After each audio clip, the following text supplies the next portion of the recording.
y a-t-il aujourd'hui une crise de la virilité ? C'est un thème récurrent. Les hommes ne seraient plus des hommes, ni bons maris, ni bons pères, ni bons citoyens. Les femmes non plus, d'ailleurs, ne seraient pas ce qu'elles devraient être.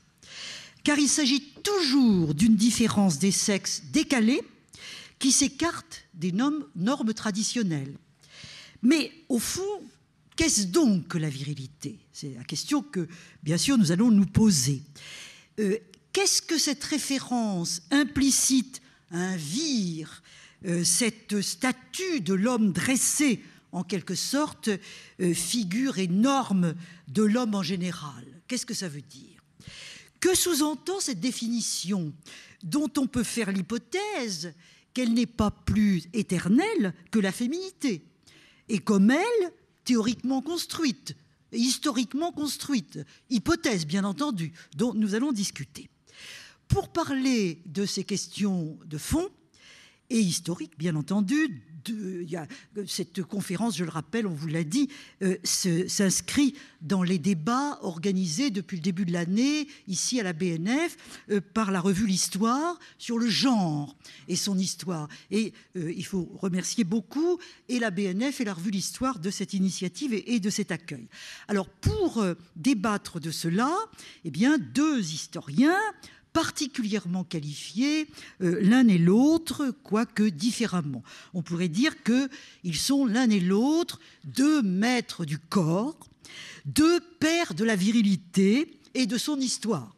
Et c'est dire que, véritablement, ils sont bien placés pour traiter de ce sujet. En effet, je vais préciser un petit peu. Alain Corbin, professeur à Paris 1, Alain Corbin, est-il besoin de le dire, a renouvelé notre approche de l'histoire contemporaine. Il a été l'inventeur de Pinago, l'historien fameux des sensibilités. Il est pionnier dans des quantités de domaines, et notamment dans le domaine qui nous occupe aujourd'hui. En effet, en 1978, il publiait « Filles de noces, misère sexuelle et prostitution au 19 et XXe siècle chez Aubier.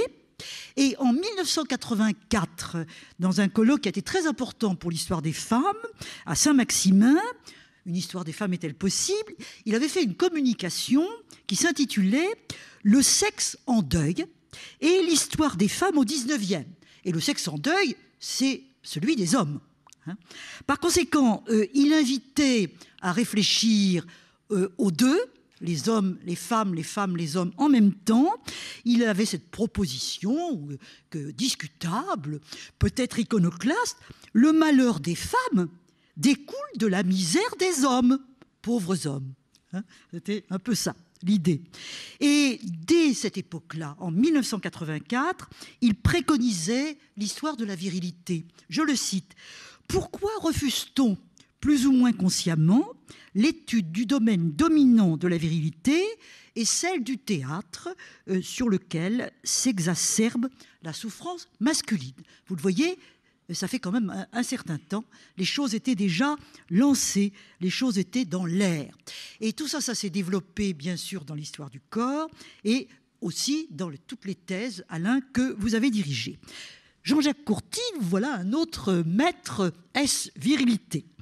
Vous êtes aujourd'hui, Jean-Jacques Courtine, professeur d'anthropologie culturelle à l'université Paris 3, après avoir enseigné pendant une quinzaine d'années aux États-Unis et notamment à UCLA, ce qui vous donne une compétence toute particulière pour parler d'historiographie dans un domaine où, chacun le sait, les études américaines ont été tout à fait en flèche. J'aimerais dire que votre parcours atypique est pour nous particulièrement riche. Au départ, vous étiez linguiste. Vous avez fait une thèse avec Louis Althusser sur le discours communiste dans les années 1938, 40, quelque chose comme ça. Et à ce moment-là, vous vous êtes aperçu qu'après tout, la linguistique c'était bien, mais que l'histoire c'était important pour comprendre aussi ce type de choses. Et alors vous vous êtes orienté vers l'anthropologie historique, un peu si l'on peut dire, et très rapidement vers le corps. Vous avez publié un livre formidable, Histoire du visage, exprimer et taire ses émotions, du 16e au début du 19e, avec Claudine Roche. C'est un livre qui était paru chez Payot en 88, et si on ose parler du visage, qui n'a pas pris une ride, hein, c'est le cas de le dire. Et puis par la suite, vous vous êtes investi, vous aussi, dans l'histoire du corps, et vous dirigez chez Jérôme Millon à Grenoble une collection où vous avez publié une vingtaine de titres d'histoire de la médecine, d'histoire de l'anthropologie. Par exemple, La femme criminelle de Lombroso, qui est véritablement un classique dans le domaine. Histoire des monstres également de Martin. Alors, vos chemins, Alain Corbin, Jean-Jacques Courtine, eh bien, vous ont amené à collaborer. D'abord, à la monumentale Histoire du corps, en 3 volumes, paru au Seuil, 2005-2006, avec un 3e larron, si je peux dire, qui est Georges Vigarello. Et en préparation, à paraître bientôt, vous nous direz quand peut-être, justement, une histoire de la virilité, en 3 volumes aussi, et que le même trio, vous deux, plus Georges Vigarello, dirige. C'est dire que votre présence ce soir pour parler de ce thème n'a rien de fortuit. Mais alors, je voudrais d'abord vous poser à tous les deux une question qui est historiographique. On a l'impression que la virilité, comme ça, on en parle, mais que c'était quand même un trou noir dans, justement, l'historiographie. Qu'en est-il? Quand les premiers travaux ont-ils démarré? Et où est-ce qu'on en est aujourd'hui dans ce domaine-là? Pour ma part, je n'aurais pas grand-chose à dire, ou trop de choses à dire sur cette bibliographie, parce que la virilité est partout. Elle est dans tous les ouvrages d'histoire, pratiquement. Qu'est-ce qu'il y a de vraiment spécifique sur certains aspects, par exemple sur le naturalisme, dont je voudrais parler du XVIIIe siècle. Les grands travaux de Jean Erhardt sur la nature, de Jacques Roger sur les sciences de la vie, de Paul Hoffman sur la femme des Lumières, etc., en fait, contiennent des éléments sur la virilité. Mais en ce qui concerne la virilité elle-même, bon, dans l'Antiquité, De viris illustribus, et Plutarque, etc., au fond, tous ceux qui ont travaillé sur Plutarque, tous ceux qui ont travaillé sur les preux du Moyen-Âge, ont travaillé sur la virilité. Mais effectivement, je vois des travaux concernant le 19e siècle, hein, en particulier aux États-Unis, dont va nous parler Jean-Jacques Courtine. Je crois que c'est Robert Nye qui est vraiment le pape de ce sujet en ce qui concerne la France du 19e siècle. Et les autres sont plutôt, me semble-t-il, dans son sillage. Donc, je crois que cette histoire de la virilité, hein, parce que qu'est-ce que la virilité? Bon, je pense à l'ouvrage récent de Thierry Hoquet. Il y a toute une série de travaux, on va en parler à propos du genre peut-être, mais c'est vraiment Jean-Jacques qui connaît cette bibliographie américaine contemporaine, quoi. Enfin, portant sur le contemporain. Oui. Et vous, Jean-Jacques Courtine, qu'est-ce que vous écoutez, dire là-dessus? La situation se présente bien, puisque l'histoire des masculinités, puisque c'est comme ça qu'on l'appelle aux États-Unis, me semble provenir directement du projet d'histoire des femmes, qui a quand même très largement ouvert le terrain. Et c'est probablement vrai ici également. La question plus récente de l'abord de la masculinité, sous l'angle historique, doit énormément à l'entreprise à laquelle vous avez vous-même bien évidemment participé, comme on le sait. Alors du coup, ces travaux ont généralement débuté outre-Atlantique il y a une vingtaine d'années, dans les années 80, la plupart du temps, à l'intérieur du champ de l'histoire du genre, et comme conséquence donc des premières tentatives d'écriture de l'histoire des femmes. Sinon que le problème là est différent.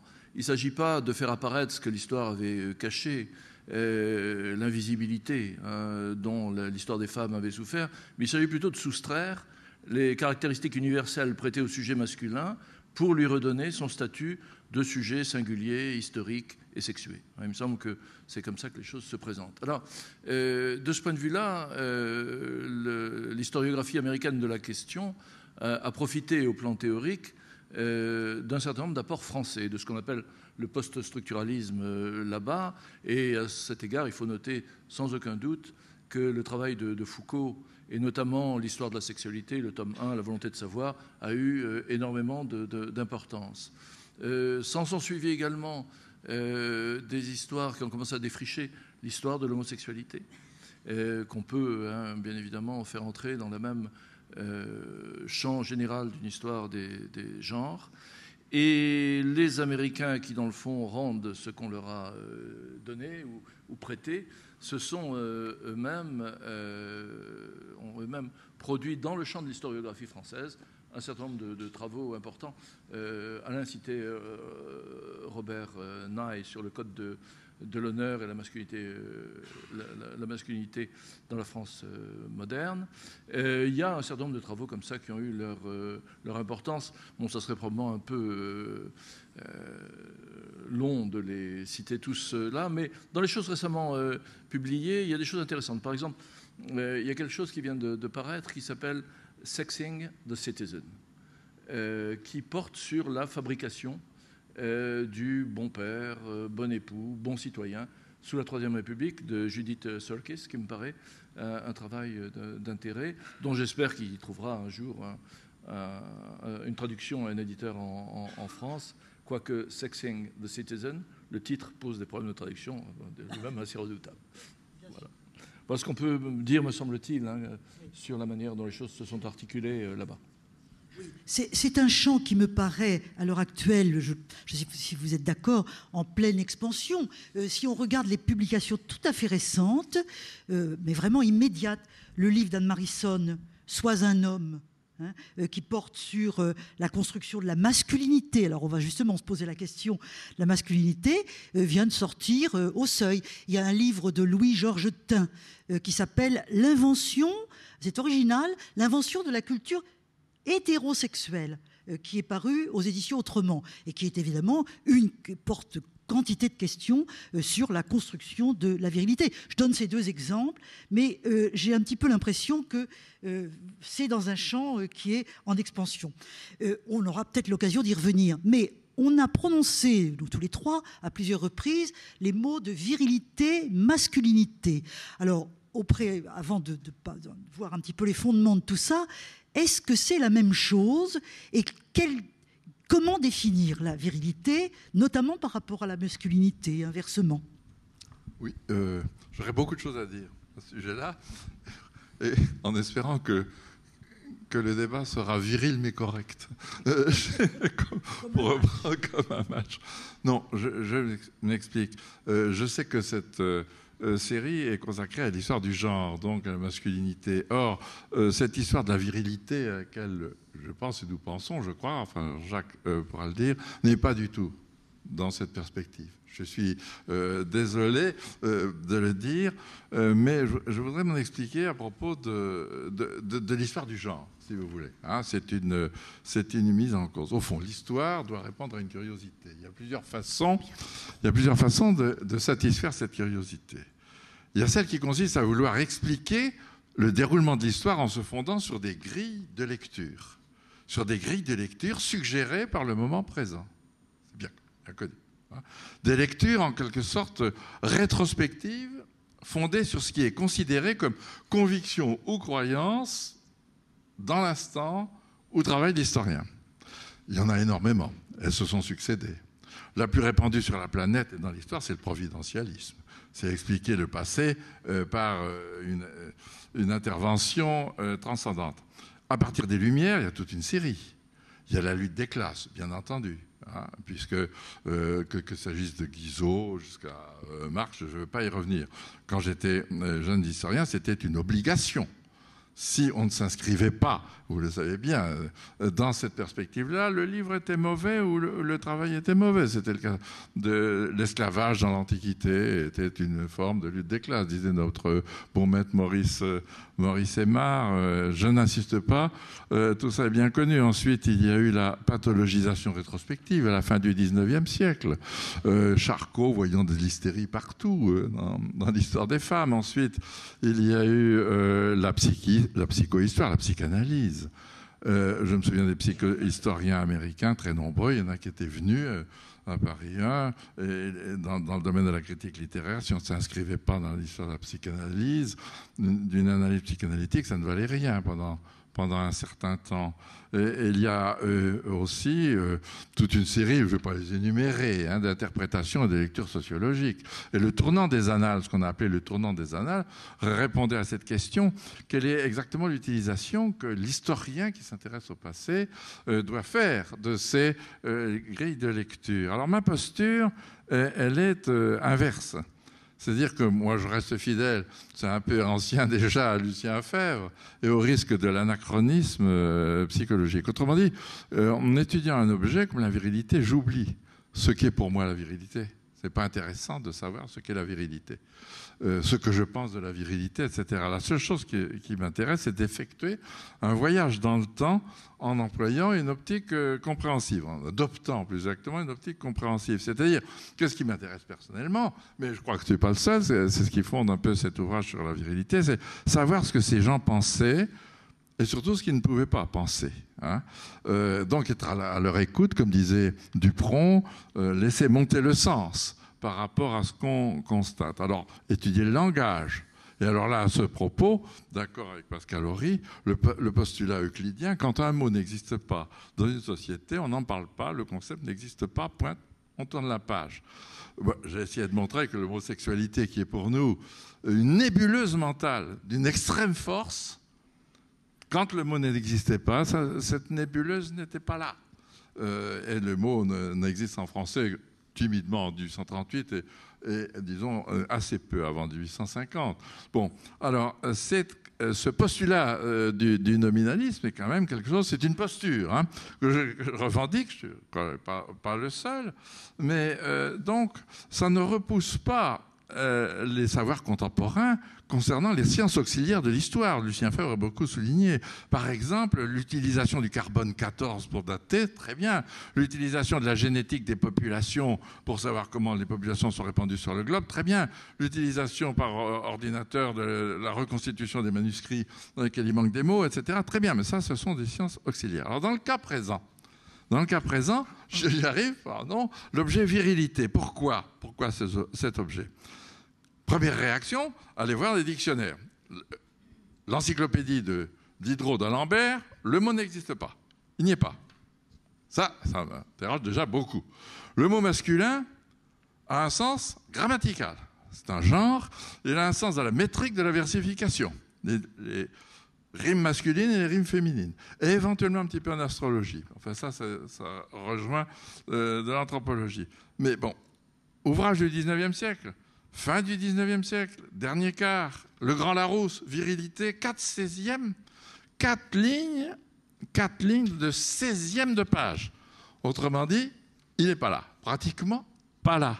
Je parle de masculinité, excusez-moi, pas virilité. En revanche, virilité dans toutes ces périodes et partout, des tartines immenses, avec toute une construction, une pyramide de sens. C'est non seulement le membre viril, bien entendu, le corps viril, mais c'est dans l'action virile, c'est une âme virile, c'est une allure, une apparence virile, un regard viril, etc. Enfin bref, la virilité est absolument partout dans les discours, dans les pratiques, dans les dictionnaires. Et pas du tout, elle est partout aussi dans le domaine du mal, dans la guerre, la joute, le duel, les affaires. Et puis, il y a toute une poésie dans la langue française, venant du latin, du vir, avec la force, la vertu,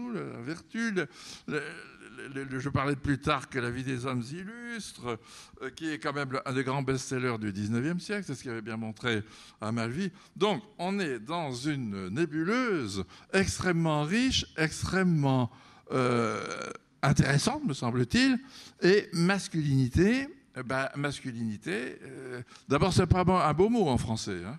C'est un mot assez plat. Puis ça retombe. Je parlais tout à l'heure. Le match va être viril mais correct. Si je vous dis le match va être masculin mais correct, ça s'aplatit, hein, si vous voulez.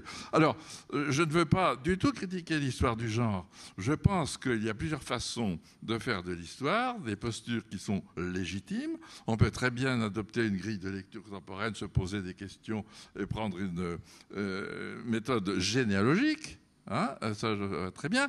Et en ce qui concerne le genre, la masculinité, construction, mode de construction du masculin, du féminin, des effets, la domination et surtout ensuite l'indétermination, parce que l'histoire du genre débouche sur ces problèmes d'indétermination. Est-ce qu'il est légitime, au fond, d'adopter, de conférer un caractère naturel à l'homosexualité, aux identités sexuelles dans l'ensemble, compte tenu de leur intermittence, compte tenu peut-être que la science biologique aujourd'hui montrera que ça n'a pas de fondement, etc. Bon, tout ça, ce sont des choses très intéressantes, mais c'est pas la posture que, pour ma part, j'adopte, on peut en parler, qui est celle de effectuer un voyage dans le temps, en employant cette candeur, si vous voulez, hein, et ce qui n'empêche pas, à propos de la notion, de voir si il n'y a pas des fissures, il n'y a pas des failles, etc. dans le passé, parce qu'il y a eu, en même temps que cette force conceptuelle de la virilité au XIXe siècle, je ne sais pas, moi, Gautier, dans Mademoiselle de Maupin, pose des questions très intéressantes. Hein. Bon, voilà, donc j'étais un peu long, mais c'était pour mettre les choses au point, parce que sinon, on ne comprendrait pas. Absolument. Et donc, c'est tout ce que vous avez dit est très important, très intéressant. Importance du langage. On n'a pas le temps d'en parler, mais est-ce que vous n'êtes pas d'une certaine manière, là, en l'occurrence, adepte du linguistic turn? Il n'existe au fond que le langage.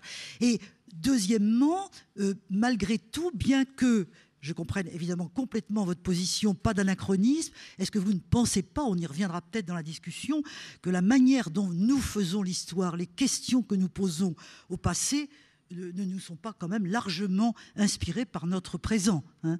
Bon, enfin ça, on pourrait y revenir. Jean-Jacques Courtine, vous, quelle est votre posture, puisqu'il a employé ce mot, votre posture sur la virilité, la masculinité? Sinon ma posture, du moins ma position sur la question.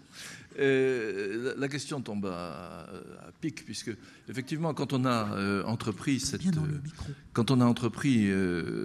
projet d'histoire de la virilité, on a hésité nous-mêmes sur les termes. Est-ce que ça devait être une histoire des hommes, une histoire du masculin, une histoire de la virilité? La question s'est posée. On se trouve là quand même dans un cas d'espèce qui me semble extrêmement intéressant, puisqu'on a l'affaire à la fois à des structures extraordinairement anciennes, implantées depuis fort longtemps, et en même temps à quelque chose qui, en dépit de cette existence extraordinairement archaïque, est toujours là, présent et fonctionne dans le présent. Donc on se trouve dans une situation typique de ce qu'est un problème d'anthropologie historique. Alors on peut peut-être commencer par interroger, je vais prendre des choses un peu différemment de ce qu'a fait Alain, l'anthropologie sur la question. Qu'en dit-elle? Parce que si on lit par exemple les gens qui se sont intéressés à la question, je pense à Françoise Héritier, bon, ce qui est clair, c'est que l'ordonnancement sexué du vivant repose sur des élaborations conceptuelles et symboliques qui sont à la fois, 1, extrêmement archaïques, 2, toujours présentes. Si des structures donc idéologiques et sociales d'une grande efficacité si on en juge par leur longévité et leur expression qui reste contemporaine. Alors, il faut ajouter bien évidemment que ces structures sont des structures inégalitaires. C'est ce que Françoise Héritier, par exemple, appelle la valeur différentielle des sexes, et que, point suivant, cette inégalité entre les sexes, cette domination du masculin, n'est inscrite ni dans l'évolution de la sexuation, ni dans le patrimoine génétique, ni dans la différenciation sexuée intra-utérine, ni dans le fonctionnement cérébral, mais qu'elle est construite exclusivement, Héritier dit, dans le monde des idées. Je préférerais dire, pour faire un lien avec ce qu'on a dit tout à l'heure, dans l'univers du langage et dans celui des images. C'est-à-dire que ces structures imprègnent l'ensemble de nos représentations, mais aussi de nos pratiques, des faits, des gestes et des actes qui en découlent.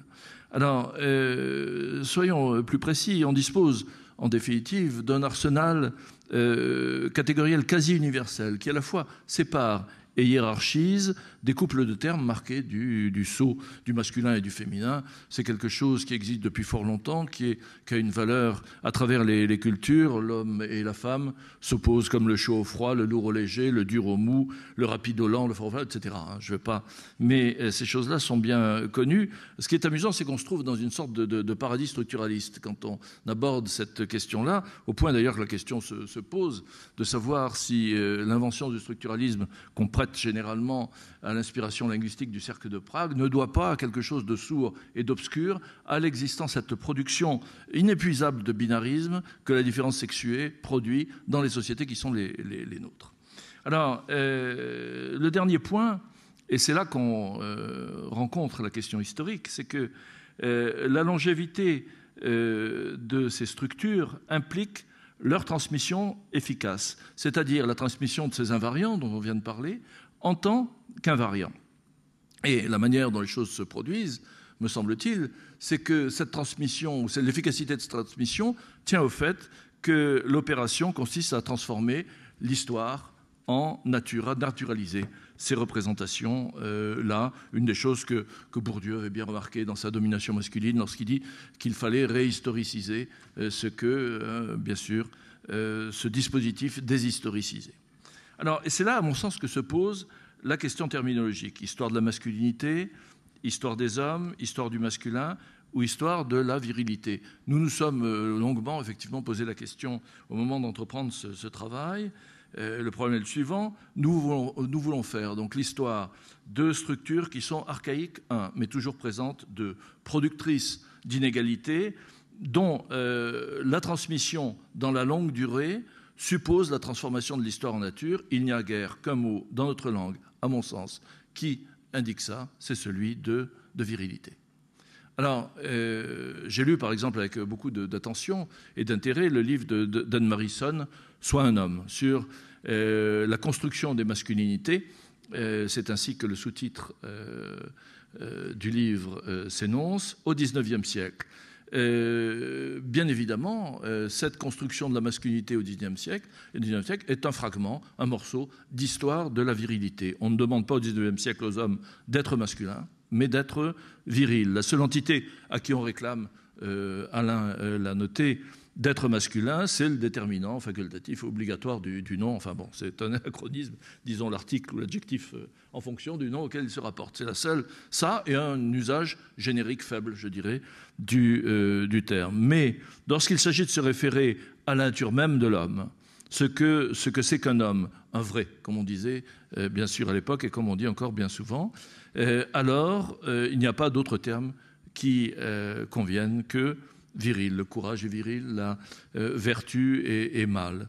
Alors, dernière chose, que faire de masculin? Une catégorie ultime, une catégorie d'analyse, un élément de métadiscours. Pourquoi pas? Bien évidemment, il est impensable que sur les sujets comme ceux-là, masculin ou masculinité, doivent ou puissent être évités. Ce n'est pas du tout la question. Mais il me semble quand même, si on se réfère à l'objet et à ce qui nous préoccupe, l'existence de l'objet sur la longue durée, viril et virilité s'imposent. Eh bien, nous voilà lancés. Et il serait très intéressant d'ailleurs de savoir en quoi, au fond, vous différez. Il me semble que vous vous complétez plus que vous différez. Ces définitions et ce parcours historiographique donné, eh bien, nous en venons à la crise de la virilité, mais toujours en point d'interrogation. Si on admet qu'il y a crise de la virilité, on se réfère à des modèles, à des définitions. Et comme on vient de le voir, elles viennent de loin, ces définitions. Alain Corbin, vous avez choisi un parcours peut-être un peu plus court. On ne va pas remonter aux calendes grecques, encore que les calendes grecques seraient en l'occurrence très importantes. eh bien, comment est-ce que ces fondements de la virilité ont été construits, notamment à partir du 18e, 19e? Oui, je ne sais pas s'ils ont vraiment... Je ne sais pas s'ils ont été construits particulièrement au 16e, 17e, 18e, mais ce qui m'intéresse, ce sera le volume 2, si vous voulez, c'est celui qui s'inaugure au milieu du XVIIIe siècle et qui se termine à la guerre de 1914. Or, on a longtemps remarqué, d'abord les historiennes des femmes autour de vous, il y a 30 ans, que le naturalisme, le dimorphisme sexuel s'est beaucoup approfondi au milieu du XVIIIe siècle. Et l'historien américain Thomas Laker a montré que dans le domaine de la science anatomique, par exemple, la croyance en l'identité des organes génitaux masculins et féminins s'était effondrée à ce moment-là et que la différence, en quelque sorte, s'était imposée. Et c'est vrai aussi dans le domaine de la physiologie par la suite. Et peut-être auparavant d'ailleurs dans le domaine de la pornographie, parce que la pornographie avait besoin de cette différence dès le milieu du XVIIe siècle, quand elle s'est constituée en France, je parle, parce que les Italiens, etc. Bon, mais avait besoin aussi de souligner cette différence. Or, je crois que c'est un moment essentiel que cet approfondissement du dimorphisme sexuel et le naturalisme qui lui a donné des bases considéré alors comme scientifique, bien entendu, c'est alors, et à la fois pour définir ce qu'est l'homme par rapport à la femme, ce qu'est définir le corps de l'homme par rapport à la femme, et toutes les conséquences que les différences morphologiques entraînent dans le social. Alors ça serait peut-être un peu long, je ne veux pas m'attarder, j'avais songé à lire cette belle page de Buffon, dans son Histoire naturelle de l'homme, qui date de 1749, du moins il a mis la dernière main en 1749, je voulais, pour bien faire comprendre la partie qui se joue, citer ce qu'il dit du réveil d'Adam. Donc si on a 5 minutes à consacrer au réveil d'Adam, et on s'aperçoit que Buffon, qui n'est pas très bien avec des instances religieuses, s'écarte de la Bible, de la Genèse. Il ne sera pas question d'Ève tentatrice, d'Ève coupable, de chute, etc. Non. C'est beaucoup plus simple que ça. D'abord, Adam se réveille. Il a déjà tout son corps formé. Tous ses membres sont formés. Pas question de femme, Donc il se réveille, pas de femme. Tous ses membres sont formés. D'abord, il s'imagine qu'il confond l'extérieur et l'intérieur, si vous voulez. Et il passe pratiquement sa journée à effectuer cette distinction entre le monde extérieur et le monde intérieur. Et dans la perspective du sensualisme de Condillac, il exerce durant cette première journée ses 5 sens. Il goûte, il est installé sous un arbre, donc Genèse. Il aperçoit des fruits, il les saisit. Et alors, la couleur du fruit, l'odeur du fruit, le goût du fruit, etc., fait qu'il exerce ses 5 sens. Ça l'a beaucoup fatigué. Il sent son être se dissoudre et effectivement, il sombre dans le sommeil. À son deuxième réveil, si vous voulez, à son réveil, il découvre la femme à son côté. Alors, je lis Buffon, qui fait parler Adam. « Je crus m'être dédoublé. Je portais ma main. » Telle est la première caresse imaginée. Et ça me fait penser à Jean-Paul Sartre dans L'être et le néant en disant que la caresse fait exister l'être. Donc je reprends. « Je portais ma main sur ce nouvel être. Quel saisissement! Ce n'était pas moi, mais c'était plus que moi. Mieux que moi. Je crus que mon existence allait changer de lieu et passer tout entière à cette seconde moitié de moi-même. Or, je la sentis s'animer sous ma main. Je la vis prendre de la pensée dans mes yeux. Les siens firent couler dans mes veines une nouvelle source de vie. J'aurais voulu lui donner tout mon être. Cette volonté vive acheva mon existence. Je sentis naître un 6e sens, et Adam qui éprouve sa complétude s'écrie « J'existais trop pour craindre de cesser d'être ». Je pense que c'est quand même une page importante de Buffon. Parce que, je dirais, l'essentiel est dit là, pour qui veut comprendre ce qui se joue. L'homme, vire, par la caresse et la croisée des regards, découvre le désir. Et du même coup, cesse de craindre la mort. C'est ce que nous dit Buffon. En étendant sa main, Adam duplique le geste créateur figuré par Michel-Ange sur le plafond de la Sixtine, puisque en étendant sa main, il confère l'existence à la femme, dont il est sous-entendu qu'elle n'en possède pas avant cet épisode, dans le texte de Buffon. Mais dans le même temps, la femme achève l'existence de l'homme. Et surtout, l'harmonie fondamentale, indéfectible du couple est posée, en même temps que la différence ontologique, sinon pour l'heure le dimorphisme organique. Adam l'exprime clairement, il est désormais exclu de considérer l'homme comme extérieur à la femme et la femme comme extérieure à l'homme, ce qui d'une manière s'accorde au rêve platonicien de l'androgyne, ainsi qu'au texte néo-testamentaire percevant les époux comme faisant une seule chair. Mais dans le même temps, Buffon continue, il intègre son histoire naturelle de l'homme à celle de la terre, des plantes, des animaux, dont l'homme est le plus noble. Et par conséquent, continuant sa description de l'homme, il va décrire il prend appui en quelque sorte sur l'animal. Formidable texte de Buffon, tout à fait passionnant. Et finalement, à travers tous ces naturalistes et Buffon en particulier, quelles sont les qualités de l'homme et ces qualités, quelles fonctions lui donnent-elles dans la société ? Oui, au départ, en quelque sorte, pour me faire comprendre, je reviens à l'animal. Le mâle est un animal. C'est son membre viril qui compte avant tout. Et là, ça sera beaucoup plus court, parler du lion, le lion, selon Buffon. Le lion a la figure imposante, le regard assuré, la démarche fière, la voix terrible. Sa taille est si bien prise et si bien proportionnée que son corps paraît être le modèle de la force jointe à l'agilité. Aussi solide que nerveux, n'étant chargé ni de chair, ni de graisse et ne contenant rien de surabondant, il est tout nerf et tout muscle. Or, à l'évidence, ces traits, tout comme la surabondance du poil d'ailleurs, sont ceux du mâle de l'espèce humaine. Nous sommes en pleine, nous sommes en pleine virilité. Et Buffon ajoute, il a la force et la majesté inhérente au mâle. Parfait. C'est ça. Le mâle viril a de la majesté. Ce sont les qualités d'un monarque. Je me souviens d'une phrase de Saint-Simon dans ses mémoires, à propos de Louis XIV, il fait allusion à la majesté effrayante du roi.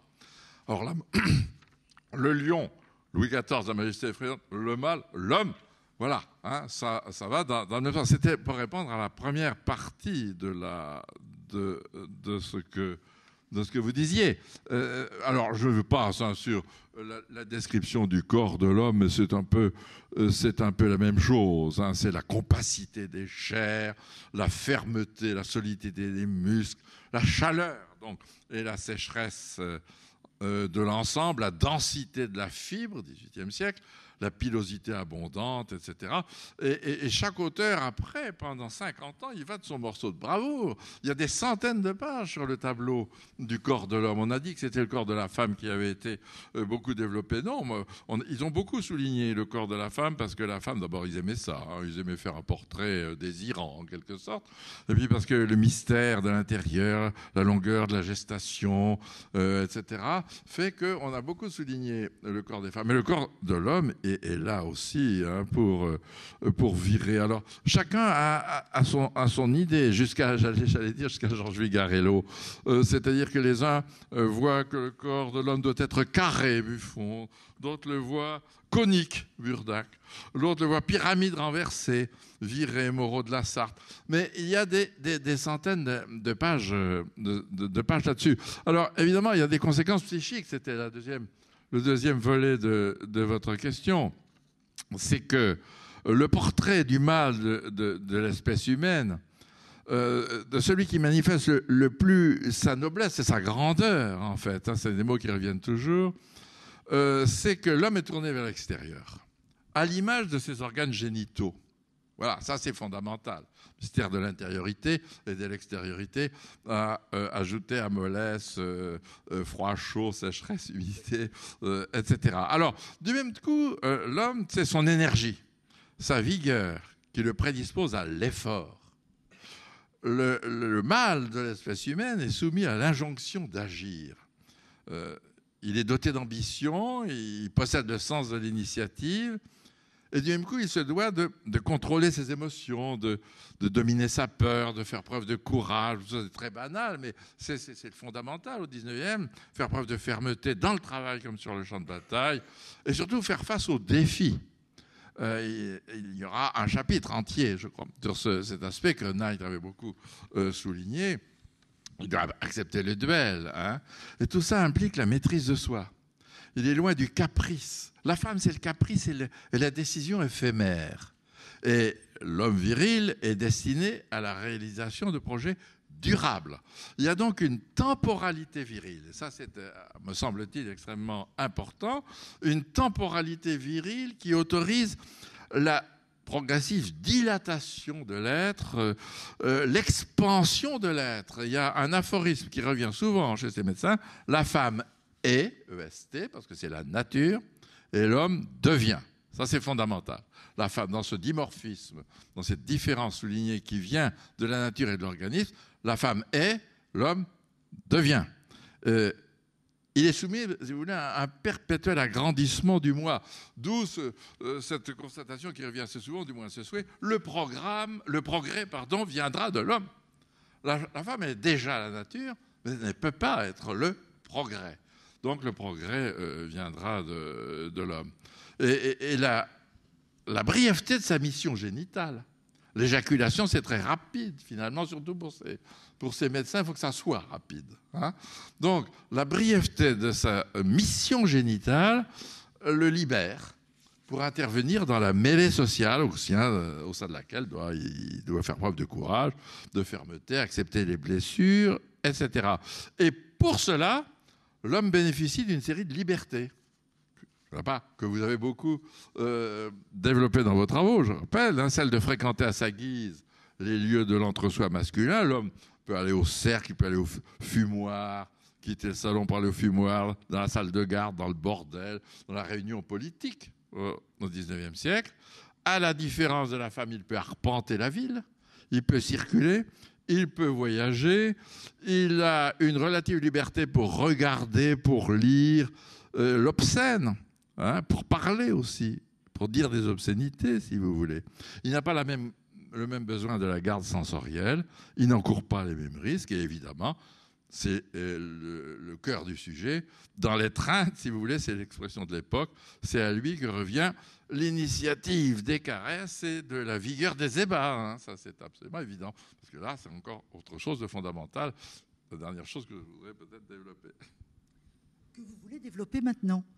Pourquoi pas, parce que c'est assez logique. Tu as dit trop ou pas, c'est bon. Non, je voulais poser la question, mais il est évident que totus homo semen est. L'homme, la totalité, c'est du sperme. Hein, voilà. C'est un aphorisme qui est symétrique à tota mulier in utero de Galien. Hein.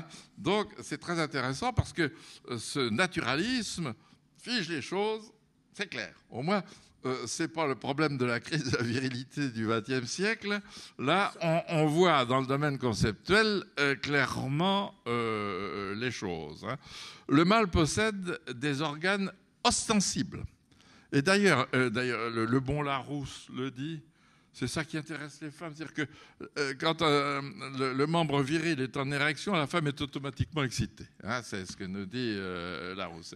C'est pourquoi il n'y a guère que ça dans les représentations, les images, les estampes porno, les lithographies par exemple. On ne voit guère que ça. Les hommes sont habillés, mais avec un pénis érigé. Hein. Déjà, pour Buffon, c'est ça qui compte. Au moment de la puberté, il n'y a guère que ça hein, qui compte. Alors, il y a un âge viril. Les médecins discutent beaucoup pour savoir quel est l'âge viril.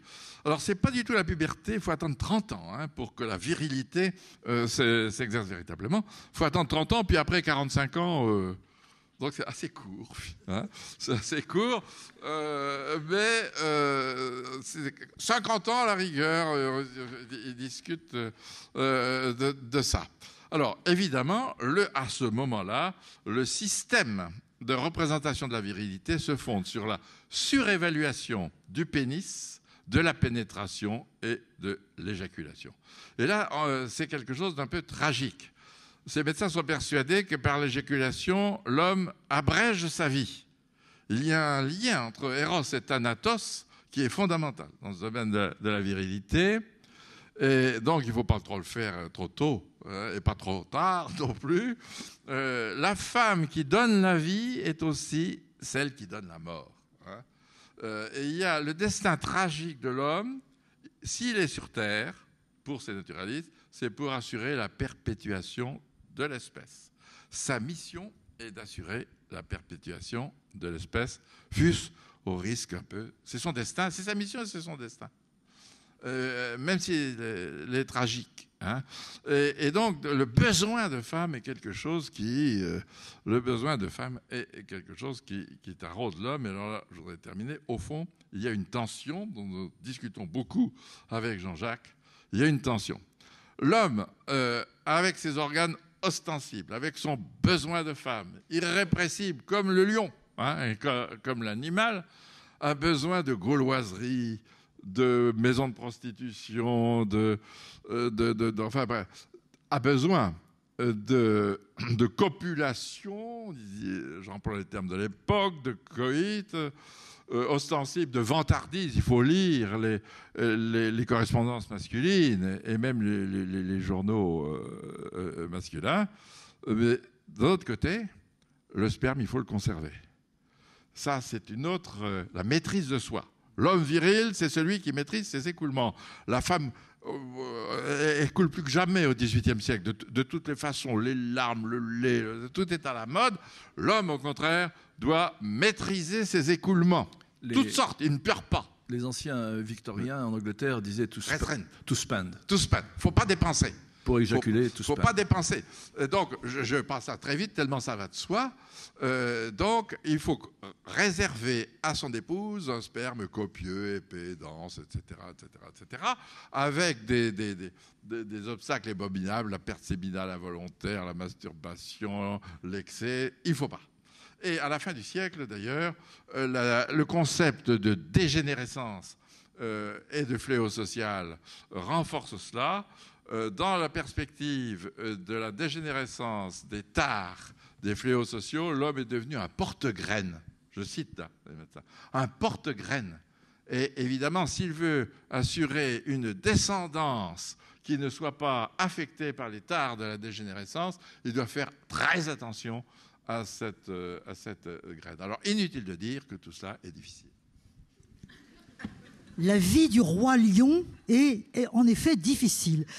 Après ce socle de l'homme viril, eh bien évidemment, on peut se poser la question, Jean-Jacques Courtine, ce modèle classique en somme, mais érigé là fermement, est-il en crise? Qu'est-ce que ça veut dire au fond? Est-ce que c'est pas une façon de parler?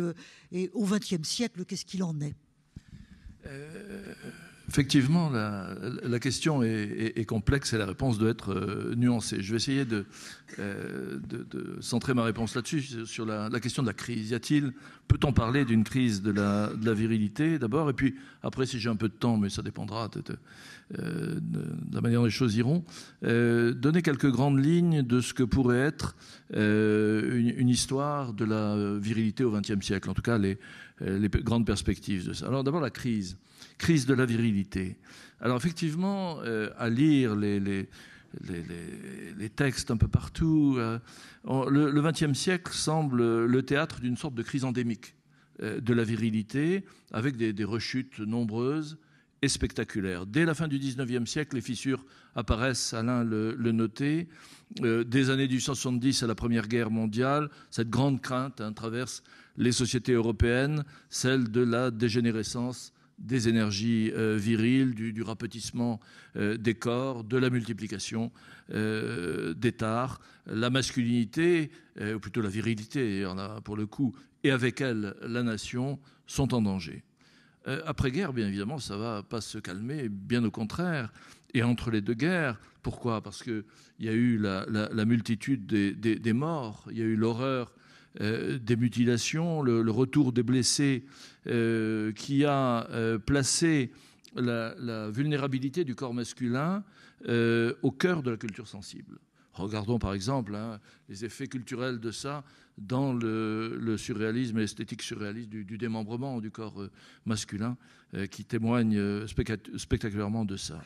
Et puis la dépression économique, bien sûr, le chômage, le développement du machinisme qui semble éroder, qui parfois même semble exproprier le travailleur de sa masculinité, alors qu'il lui faut, sur le terrain du travail, qui est bien évidemment, des socles de la virilité, breadwinner, on dit en anglais, celui qui ramène le pain à la maison, il lui faut faire face à la concurrence de vagues d'immigration successives, aussi bien en Amérique du Nord d'ailleurs qu'en Europe, et au développement du travail des femmes. Donc deuxième moment encore de crise à nouveau, après la Seconde Guerre mondiale, à nouveau les conséquences traumatiques de la guerre sur la psyché masculine, évaluée pour la première fois avec autant de précision, d'apparition et le développement du thème de la société sans père pour probablement la première fois, et une crainte qui se développe de la toute-puissance maternelle et des peurs qui sont renouvelées, des pères absents, des mères dominatrices développeraient, pense-t-on, la délinquance et l'homosexualité chez les jeunes gens. À quoi va s'ajouter une crainte nouvelle, la submersion des énergies viriles dans le conformisme de la société de masse, et notamment de la société urbaine, de la bureaucratie. C'est le moment où David Reisman va écrire La foule solitaire, qui souligne ce problème. Donc une crise à répétition, qui ne date pas d'aujourd'hui. Témoin cette question, puisque je savais qu'on allait débattre de ça, j'ai recherché une citation que j'avais rencontrée jadis et que j'ai retrouvée de l'historien Arthur Schlesinger dans le magazine Esquire. Je vous la donne comme je l'ai retrouvée. Qu'est-ce qui a bien pu arriver, demande-t-il, au mâle américain ? Pendant bien longtemps, il a semblé absolument confiant dans sa virilité, certain de son rôle d'homme dans la société, à l'aise et sûr de lui dans la perception de son identité sexuelle. Aujourd'hui, les hommes sont de plus en plus conscients de la virilité non comme un fait, mais comme un problème. Les moyens utilisés par les Américains pour affirmer leur virilité sont incertains, ajoute-t-il, et obscurs. Les signes se multiplient en vérité qui montrent que rien ne va plus dans la conception que le mâle américain a de lui-même. De quand date cette citation ? Novembre 1958. Donc vous voyez qu'effectivement, le problème ne date pas d'aujourd'hui. Alors, la crise, dit-on, ainsi va l'histoire, se serait approfondie dans les années 60, avec bien sûr les effets de l'émancipation des femmes et le bouleversement des rapports entre les sexes, l'émergence des minorités, et ça culminerait à la fin du siècle que nous venons de clore et dans les premières années du nôtre. Donc la plainte semble ancienne et elle semble devenue aujourd'hui quasi universelle. Il y a donc un paradoxe, en quelque sorte, de la virilité au XXe siècle. Comment comprendre qu'une représentation dont Alain nous a montré de manière abondante et particulièrement élégante, qu'elle se fonde sur la force, l'autorité, la maîtrise de soi, le pouvoir, comment a-t-elle pu finir par apparaître faible, fragile, instable et contestée? Est-ce que c'est bien le cas? Je pense qu'il faut nuancer, bien sûr, cette appréciation des faits et embrasser l'histoire du siècle, d'abord, dans sa totalité. Pour dire et rappeler que le XXe siècle a été et peut encore rester le théâtre de grands flamboiements virils, dans le cadre notamment de la brutalisation des sociétés occidentales par la guerre. Mais pas uniquement. Il se trouve que je me suis intéressé et que je suis en train de réfléchir en ce moment à ce qui s'est passé dans cette prison américaine d'Abu Ghraib.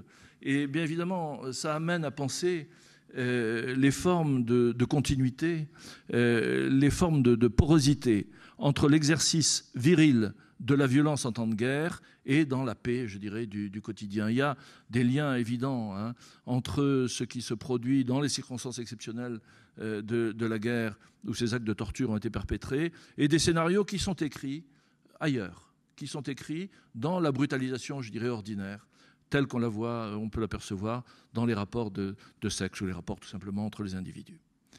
Alors, du coup, il me semble que le paradoxe de la virilité, à la fois une représentation de la force et un aveu de faiblesse, est l'effet d'une contradiction. Cette contradiction, c'est celle entre un modèle archaïque dominant, comme dirait Françoise Héritier, ce modèle dont on a parlé, dont l'héritage est extrêmement ancien et qu'on voit traverser les siècles, et un ensemble de transformations politiques, sociales et culturelles des sociétés démocratiques qui réclament une des redéfinitions, pour les hommes comme pour les femmes, des identités sexuées.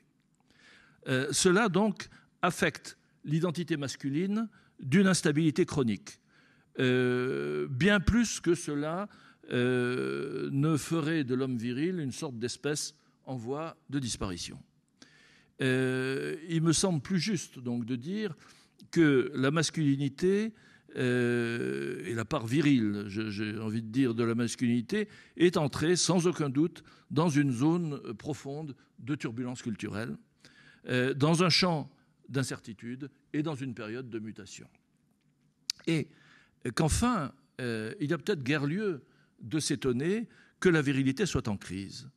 Car, comme Alain l'a si bien dit, le modèle s'est en effet fondé en nature, dans le corps. Il s'est basé sur une image corporelle de la force physique d'une part et sur un idéal moral de maîtrise de soi et de courage d'autre part. C'est-à-dire que la virilité, ce socle culturel, a toujours été accompagné, comme s'il s'agissait de sa face cachée, par la crainte de la vulnérabilité corporelle, par la crainte de la défaillance sexuelle, par la crainte de la faillite morale. Bourdieu l'avait bien saisi, me semble-t-il, dans son bouquin sur la domination masculine. Je le cite là rapidement. Le privilège masculin, dit-il, est aussi un piège qui impose à chaque homme le devoir d'affirmer en toutes circonstances sa virilité.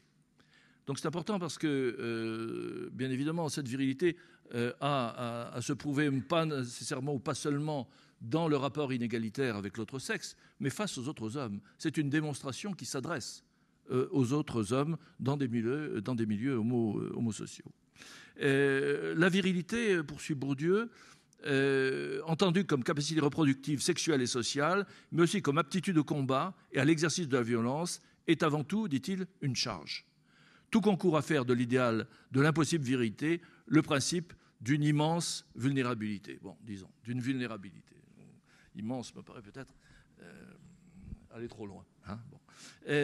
Alors, simplement, ce qui est nouveau au XXe siècle, me semble-t-il, c'est que cela se dit, cela s'avoue, cela se confesse de manière bien plus ouverte qu'auparavant. Voilà ce que je voulais dire sur cette question de la crise, de la supposée, de la virilité. Alors, je voulais ensuite, mais est-ce que j'enchaîne ? Je voulais ensuite, à partir de ces éléments, poser la question de savoir comment on peut concevoir l'histoire de la virilité au XXe siècle. Circonscrire et découper son champ et identifier ce que pourraient être ces objets.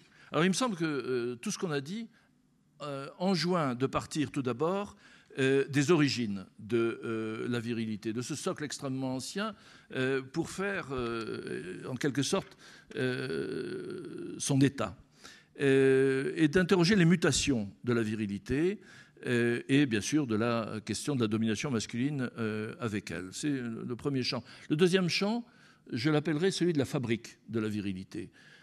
Puisqu'il y a dans, bien sûr, on l'a dit tout à l'heure, des questions qui sont liées à la transmission du modèle viril, c'est-à-dire qu'il y a une virilisation des corps. C'est quelque chose qui est produit. Et cette construction de l'habitus, en quelque sorte viril, il a ses dispositifs particuliers, ses institutions, ses lieux et ses pratiques. Il me semble également que la virilité ne peut pas fonctionner sans un imaginaire du modèle et de l'anti-modèle. C'est-à-dire que c'est un modèle qui ségrègue en même temps, qui exclut en même temps, qu'il promeut certaines images. Et qu'enfin, la virilité dépend pour beaucoup que l'on pose la question de ce que c'est que l'image du corps masculin. Parce que, en définitive, la question de l'image du corps, que bien sûr la psychanalyse a posée sous la forme, par exemple, du moi-peau, est restée dans ces conceptions-là suspendue à une asexuation qui ne me convient pas. Historiquement, il me semble très important de montrer qu'est-ce que c'est que la virilité comme image. À la fois, qu'est-ce que c'est que la virilité dans la culture visuelle, d'une part, mais qu'est-ce que c'est aussi que la virilité lorsque cette culture visuelle s'incarne dans les corps. Juste donc un mot pour finir sur ces questions-là, sur les origines et sur les mutations de la virilité au XXe siècle. Il me semble qu'on ne peut pas partir ailleurs que de ce qu'on pourrait appeler, par exemple, une anthropologie du machisme. C'est-à-dire qu'il y a des sources européennes, des sources occidentales de la virilité qu'il faudrait regarder de près, quoique ça n'ait pas vraiment, me semble-t-il, été suffisamment fait. Il y a des sources anciennes. Certaines sont anglo-saxonnes, d'autres sont germaniques, d'autres sont méditerranéennes ou latines. Ce n'est pas nécessairement les mêmes. On sent bien intuitivement, hein, bien sûr, qu'il y a une construction du machisme méditerranéen qui a plus à voir avec la question de la famille. Il y a une construction anglo-saxonne qui est probablement plus de nature homosociale et clanique, j'ai envie de dire. Il faudrait étudier la manière ou comprendre la manière, ce que dire faire corps pour des hommes, ensemble. Les frères, les camarades, le lien du sang, le lien de l'honneur. Qu'est-ce qui reste de ça dans les sociétés qui sont les nôtres? C'est le premier point. Le deuxième point, il me semble là qu'il ne faudrait pas abandonner, sous prétexte que la vérité serait en crise, le terrain de la violence, bien évidemment, qu'elle inflige, et le terrain à la fois des violences ordinaires, des violences domestiques, battre sa femme pour être maître chez soi, hein, par exemple, selon le modèle ancien, les variantes de ce modèle-là qui concernent les violences au travail et tout le champ du harcèlement sexuel, mais aussi ce que je disais tout à l'heure, c'est-à-dire le lien de tout ça avec les violences de guerre et le fait qu'il y a des formes de porosité ou de continuité entre les deux. Il y a un livre de ce point de vue-là, à mon avis, qui est très éloquent. C'est le livre que Fabrice Virgili a consacré à ce qu'il appelle la France virile, c'est-à-dire à ces femmes qui ont été tendues à la libération. La France, hein, disaient les journaux, sera virile ou sera morte au moment de la libération. C'est-à-dire qu'on sent bien que c'est joué sur fond de violence sexuée, une revirilisation de la France, collaboration horizontale, hein, bien évidemment, c'est pas par hasard que ce terme est l'homme dressé, l'homme français dressé qui s'était couché, justement, hein, va trouver dans celles qui couchent ou qui ont couché un bouc émissaire tout trouvé. Alors, il me semble aussi, sur ce terrain-là, que si on veut saisir cette fois-ci moins le socle ancien et ce qui en demeure que les transformations, il faut se tourner du côté de la médecine et mettre la virilité face à la médecine. C'est-à-dire que le XXe siècle est une grande interrogation scientifique sur ce que c'est que la mécanique du mal, hein. C'est-à-dire la biologie, la physiologie et la génétique de la puissance virile. Et que, bien sûr, hein, jadis, dans nos histoires ou dans cette histoire de la sexualité ou ces histoires de la sexualité qui ont commencé il y a assez longtemps, il y a eu un premier livre qui a été écrit, ou un livre ancien, qui était celui d'Armand, le tribunal de l'impuissance, hein. Alors si le XVIIe ou le XVIIIe sont le tribunal de l'impuissance, le XXe siècle en est la Cour suprême, hein. Ça paraît aller de soi. C'est-à-dire que c'est le moment, tout d'abord, où va la question du coït, dont on réclame la maîtrise dans la perspective virile, va être attachée, la psychanalyse est passée par là, à la question du désir. Et bien sûr au raté du désir. Du coup, on va se préoccuper de mesurer, hein, on va se préoccuper d'évaluer la puissance masculine ou l'identité masculine. Par exemple, dès les années 30, hein, aux États-Unis, il y a un test qui s'invente, qui s'appelle MF, comme masculin-féminin, test de Thurman et Cox, qui essaye de mesurer la masculinité mentale des sujets sur un pôle homme-femme, hein. Bien évidemment, il s'agit l'idée, c'est de détecter de manière précoce, hein, si faire se peut, l'homosexualité éventuelle ou virtuelle chez les adolescents américains de high school. Alors, cette mesure de la virilité va hanter en quelque sorte le siècle et va amener à tout un tas d'inventions nouvelles. Il y a toute une histoire, par exemple, à écrire des prothèses érectiles au XXe siècle, hein. Certaines sont statiques, d'autres maintenant sont dynamiques. Il y a toute une histoire à écrire de la défaillance virile, du mal appareillé, de l'assistance chimique et bien sûr, hein, du fait que la virilité, maintenant, comme vous savez, se distribue en pilules online. C'est-à-dire qu'en 1998, dès le lancement du Viagra et de ses successeurs et concurrents Cialis et Levitra, il y a eu dans les 15 premiers jours 35 000 ordonnances délivrées pour ces médicaments. La création de pharmacies virtuelles entières, dont c'est d'ailleurs l'unique produit. Alors, du coup, on est dans une situation étonnante. Les coureurs cyclistes ne sont plus les seuls à se doper avant l'effort, hein, afin d'améliorer leur performance. L'autre avantage étant, en ce qui concerne le Viagra, qu'il n'y a pas de contrôle antidopage après. Enfin, pas encore. Pas encore. Alors, là, du coup, la situation est complexe. La situation est complexe parce que ce n'est pas évidemment le fait que ces drogues se répandent sur le marché. Ce n'est pas évidemment une simple réponse à un besoin ou à un déficit, à quelque chose qui serait en creux, en quelque sorte, chez l'homme et qui réclamerait ça. Mais la commercialisation du Viagra a besoin, pour exister et donc pour accumuler des profits, de produire du symptôme. Elle a besoin d'engendrer, de disséminer une culture de l'impuissance, sans laquelle, bien évidemment, elle n'est pas rentable. Donc, du coup, ça complexifie les choses. Ce n'est pas simplement une crise, ce n'est pas simplement une simple défaillance, mais il y a une production, hein, véritable de cette impuissance, comme la chirurgie esthétique produit des anomalies corporelles imaginaires, hein, de la même manière. Donc il est impossible de penser, me semble-t-il, l'identité masculine en dehors de ce marché qui la cible. C'est le premier point. Peut-être que... est-ce que je continue ou...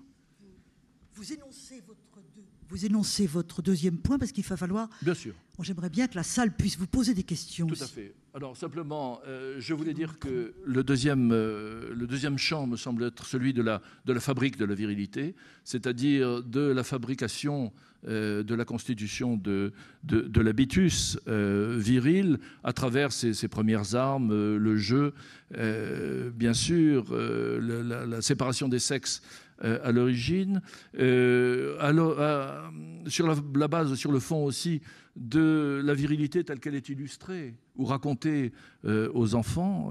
Il y a là tout le champ de la littérature et de l'éducation qui est à... et puis les instances qui, depuis toujours, hein, ont été les instances essentielles de fabrication de la virilité. La guerre, d'abord, bien sûr, hein, comme école de la virilité, le sport comme travail de la virilité, et l'existence également de virilités qui sont fabriquées à l'écart de ces institutions étatiques, virilités transgressives, hein, la rue, la bande, l'apprentissage de la violence masculine et l'école des violences viriles. Donc voilà ce qu'on pourrait dire là-dessus. Sur les deux derniers points, mais on va laisser ça, je pense, pour la discussion, parce que j'ai déjà été trop long, il y a la question des exemples et des modèles qui ont traversé le siècle. Alors, il y a des grands modèles flamboyants, hein, bien sûr, les hommes nouveaux, les combattants fascistes et les orages d'acier hein, qui les environnaient, Maschilita hein, chez les fascistes italiens, le fascisme, la croisade et la régénération virile, Mannerbund, hein, le mal national-socialiste, et la définition de la virilité dans ce contexte-là, avec hein, des fondés reposant sur des particularités intéressantes du point de vue de ce que serait l'âme ou la psychologie virile du moi-peau fasciste.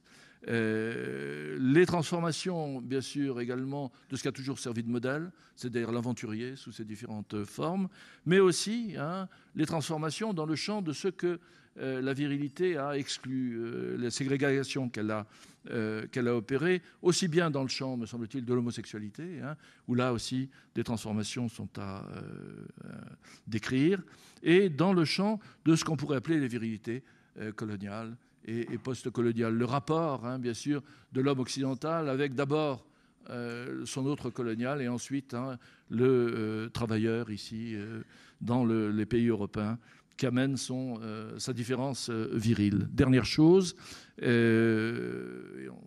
ça pourra bien sûr être discuté, la question enfin qui m'est chère des images, la construction de, comme disait Mossé, de l'image de l'homme.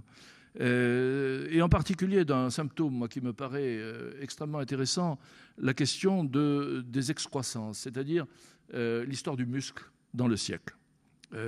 À travers ses origines, parce qu'on n'a jamais vu ça. On n'a jamais vu une telle enflure, une telle inflation des apparences viriles. Si vous voulez, si on mettait maintenant, aujourd'hui, hein, côte à côte, l'homme fort des foires de jadis, ou bien les athlètes ou les hommes forts du début du siècle ou de la fin du siècle, comme Eugene Sandow, par exemple, aux États-Unis, ou Charles Atlas, un peu plus tard, dans les années 20, si on les mettait à côté de ce que sont devenues les morphologies viriles, dont il faut bien évidemment entourer l'appellation entre des guillemets, et aujourd'hui, on aurait l'impression que, bien évidemment, ces gens-là devraient aller vite faire, bien sûr, de prendre des cours de musculation. Donc, ça m'intéresse parce que je pense que c'est un des symptômes les plus clairs de la grande inquiétude virile qui quand même traverse notre société. Cette espèce d'inflation musculaire, telle que le cinéma, telle que le bodybuilding comme incarnation de ces images-là, et telle que surtout la vogue ininterrompue depuis les années 30 des super-héros. Prenez celui que vous voulez, hein, il y en a toute une collection, comme vous savez, hein, perpétue dans ces images. Voilà le troisième chapitre, ou le dernier chapitre de l'histoire de la virilité. Ça montre quoi? Je conclue là-dessus. Ça montre que la virilité, c'est à la fois probablement un idéal de maîtrise du corps, ça a des effets de domination ou des effets de ségrégation, mais ça a aussi des échappées imaginaires liées justement à la question de la défaillance. Regardez le personnage ou le double personnage que fait Clark Kent avec Superman. Hein. D'un côté, le type à lunettes, hein, anonyme, anodin, dans son bureau, hein, raboté, érodé par la bureaucratie, dont la virilité a fondu. Et bien évidemment, il regarde le ciel et il se voit, il s'envole. Et c'est comme ça que Superman est né. Magnifique image, absolument. Il faut absolument vous donner la parole pour que vous puissiez poser des questions. Mais malgré tout, je voudrais faire 2 ou 3 petites remarques comme ça. En vous écoutant, je me disais, bienheureuse crise, si crise il y a, hein, parce que la critique du modèle viril tel qu'il a été érigé, les femmes l'ont en effet beaucoup critiqué. Et je me disais d'ailleurs que les femmes avaient été c'est là la comparaison est toujours passionnante, les femmes avaient été plus critiques vis-à-vis de la féminité probablement que les hommes ne l'avaient été vis-à-vis de la virilité. Au fond, vous n'avez pas eu votre Simone de Beauvoir, peut-être. On essaie de rattraper notre retard.